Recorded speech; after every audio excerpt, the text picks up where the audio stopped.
flying somehow, gotta regain control. City lights are shining in the night they call.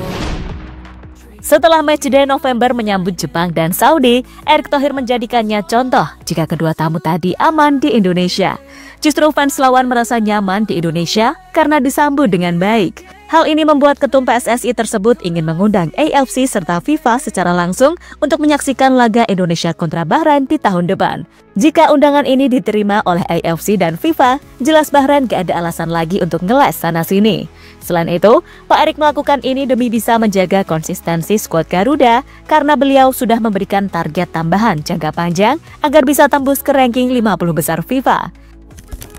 Di sisi lain, Moria Sugram skuadnya diperlakukan dengan buruk oleh tuan rumah saat bertandang ke Cina. Bahkan ada fans Jepang yang dikerubungi serta sempat diintimidasi oleh ratusan supporter Cina. Padahal ada polisi tapi tetap saja tak kondusif. Dari perlakuan Cina ini membuat Samurai Biru menyinggung Indonesia karena ingin berterima kasih. Lantas seperti apa target PSSI ke depannya? Let's go, kita bahas.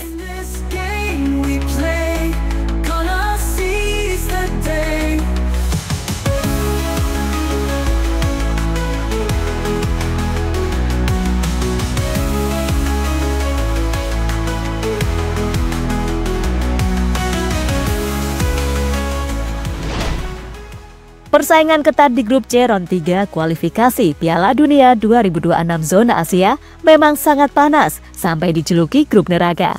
Melihat klasmen sementara saja cuman ada sang Raja Asia Jepang yang sudah dipastikan lolos dengan 16 poin yang sudah dikumpulkan sejauh ini.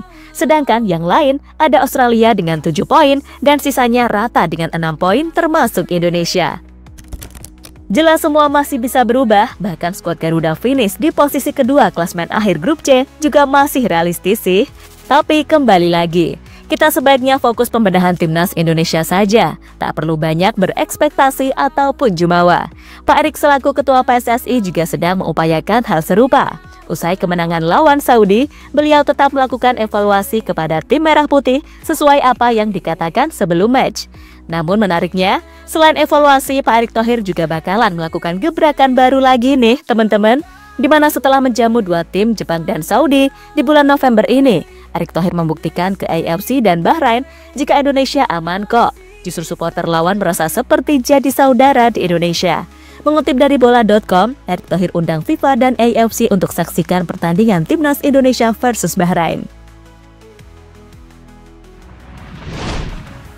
Untuk mencapai target setidaknya finish di posisi 3 atau 4, Pak Erick akan mengupayakan segalanya untuk timnas, termasuk untuk Bahrain yang sampai saat ini masih ngeyel gak mau away ke Jakarta. Untuk merealisasikan hal tersebut, ketum PSSI ini akan mengundang AFC beserta FIFA sekalian untuk menyaksikan langsung laga antara timnas Indonesia versus Bahrain yang akan berlangsung di Gelora Bung Karno. Harapannya Presiden AFC dan FIFA bisa langsung menyaksikan bagaimana keadaan Indonesia yang aman tanpa ada kerusuhan seperti apa yang dikatakan Bahrain.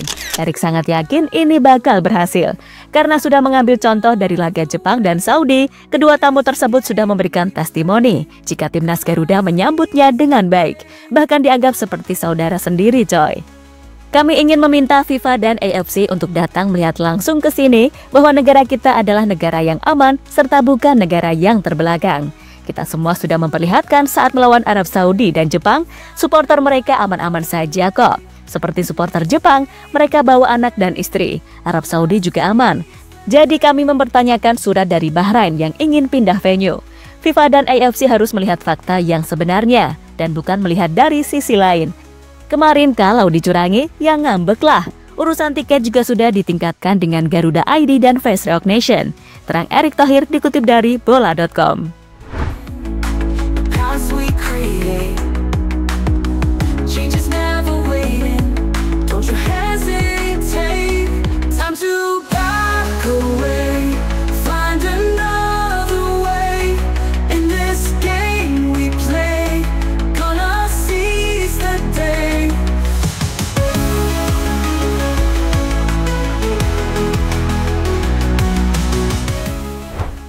Menariknya, selain ingin membuat gebrakan untuk round 3, Erick Thohir baru-baru ini juga memberikan target baru jangka panjang untuk timnas Indonesia.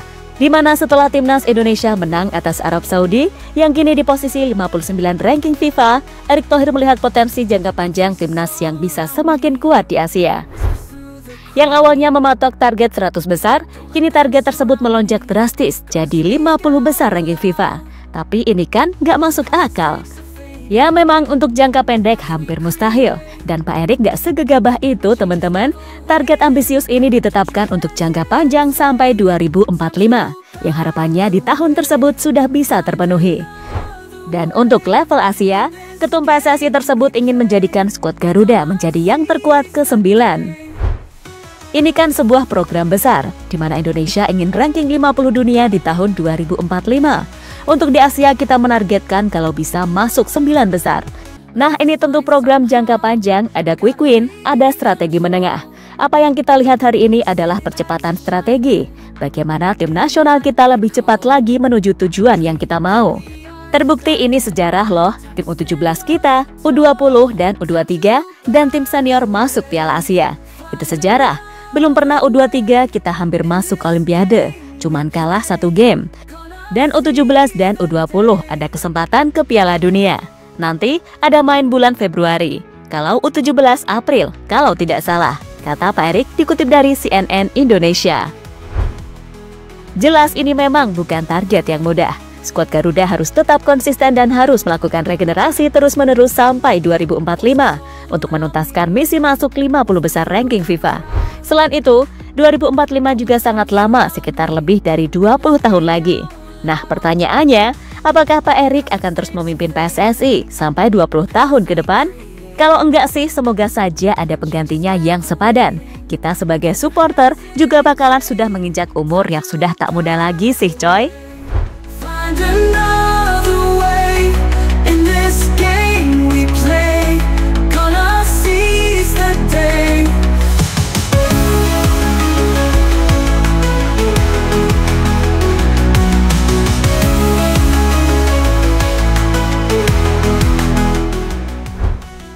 Jepang kembali menyoroti Indonesia setelah diperlakukan buruk oleh Cina. Sama seperti Bahrain yang melakukan berbagai cara buat menang, Cina juga dikenal demikian. Pasti kalian ingat, saat menyambut Indonesia saja, The Dragon sempat memindahkan pertandingan ke Qingdao, kota terpojok di negeri tirai bambu. Kelicikan timnas Cina ini kembali dirasakan oleh timnas Jepang, di mana skuad Samurai Biru mendapatkan pengalaman kurang mengenakan karena beberapa pemain Jepang diserang menggunakan laser saat laga sedang berlangsung. Seperti yang dialami Daichi Kamada dan Zion Suzuki. Bahkan sempat ada fans Cina yang menerobos masuk lapangan. Ketika melihat dari foto yang beredar, lapangan yang disediakan oleh tuan rumah juga sempit dan terlihat ada bekas garis lapangan yang dihapus untuk diperkecil. Secara peraturan, memang boleh jika terpaksa, namun ini sengaja dan jelas merugikan tim negara Sakura yang lebih dominan menyerang. Namun yang parah, saat lagu kebangsaan Jepang dinyanyikan, supporter Cina berbuat tak sopan dengan bersorak. Meski laga berakhir untuk kemenangan Jepang 1-3, hal ini tetap membuat pelatih Jepang Hajime Moriyasu marah, karena ini sudah kedua kalinya ia disambut dengan buruk setelah sebelumnya Samurai Biru pernah merasakannya saat bertandang ke Bahrain. Saya menghormati bagaimana para penggemar bersaing dengan sengit. Para pemain bermain adil sesuai aturan. Saya harap Anda tidak mencemooh saat lagu kebangsaan berkumandang, meskipun itu untuk saling hormati, kata Moriyasu usai lawan Cina, dikutip dari CNN Indonesia. Hal ini mengingatkan Moriyasu ke Indonesia yang menyambut dirinya dengan baik, yang bahkan diperlakukan seperti saudara sendiri saat di sini. Pertandingan hari ini saya melihat supporter Indonesia yang sangat bersemangat. Sebagai bagian dari sepak bola, saya sangat senang melihat hal ini, kata Moriyasu saat bertandang ke Indonesia. Voices all around me, whispers through the crowd. Don't let them surround me. Fans Jepang diintimidasi fans Cina. Selain skuadnya, fans Samurai Biru juga mendapatkan perlakuan buruk oleh fans Cina, di mana supporter Jepang hanya mendapatkan sedikit tiket dan terus diintimidasi selama di Cina. Bahkan beredar video di mana supporter Jepang sedang sendirian. Setelah itu dikerubungi oleh ratusan fans Cina untuk diintimidasi. Sebenarnya, dalam posisi tersebut fans Samurai Biru itu dikawal oleh petugas keamanan stadion. Namun, tetap saja keamanannya terancam. to back away, find another way. In this game we play, gonna seize the day.